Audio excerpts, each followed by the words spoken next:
Please welcome DLC nominated candidate for District Director, Distinguished Toastmaster, Mayor Repetto.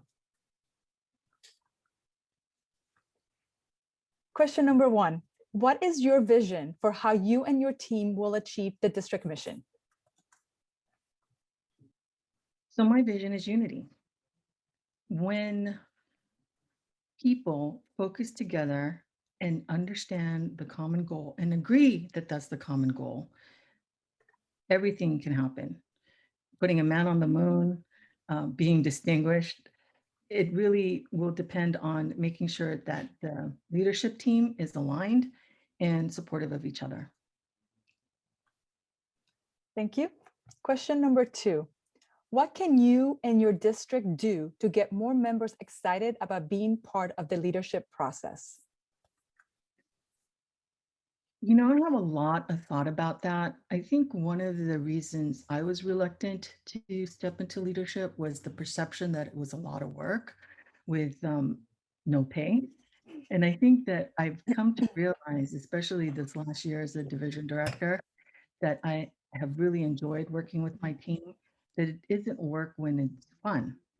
So for me, one of the things that I'd like to showcase is how enjoyable it is to work on a leadership team that is functioning well and respectful of each other and enjoy working together. It becomes almost an extended family. I also believe that it's important for people to understand the kind of skills that they'll be learning in this environment. This is the only organization that will allow you to practice leadership skills on a global level. Um, Leadership is beyond the district. There's regional advisors, international past directors. You can visit, the clubs all over the world. And truly, if you have a mind to expand your mind and to grow, your potential for growth is unlimited here in Toastmasters. I don't know that people are aware of that. I don't know that they're aware of the training that you get as a district leader in the conferences, the mid-year training and things like that. These type of training opportunities, corporations pay hundreds of thousands for. You know, I write the contracts for that for my executives, and I can tell you to develop an executive is get a coach and to get all the counseling they get 6 months, it's at least $20,000.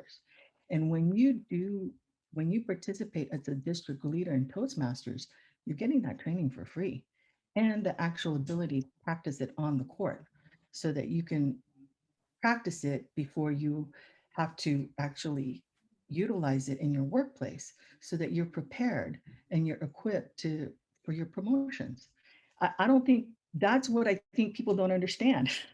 I don't even understand why people aren't knocking down the door saying, hey, I want to be an area director, division director, district leader, and hey, the whole world is open to me.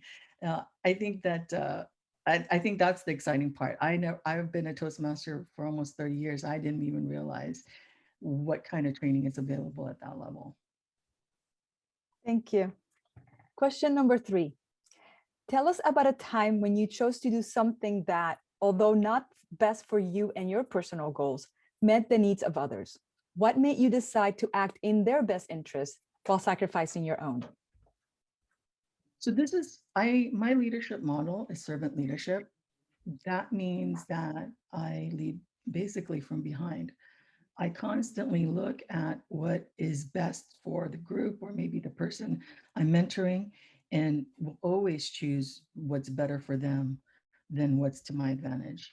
One example was I had a little tiff with a fellow club member, and I actually had the votes to block her election to the next promotion. But I felt ethically that I needed to abstain from voting because I didn't want to vote and retaliate. And I knew that we hadn't quite finished our little tiff, and it might be difficult between us if she did get promoted. But I did what was right for her because she worked very hard for that opportunity.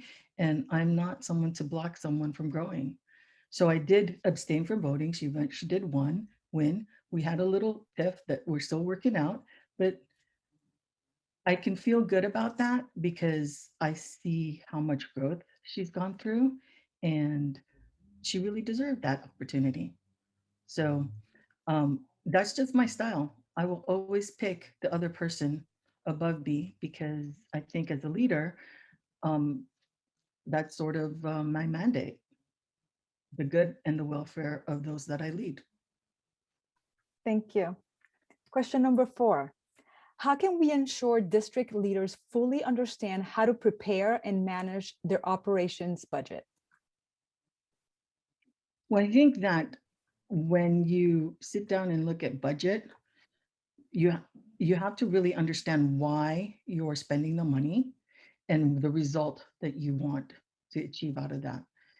So one of the things that I've always done in project teams when I had a budget is we went through a budget review and we said we're going to spend this much, and out of that we should these are the things that should result out of that.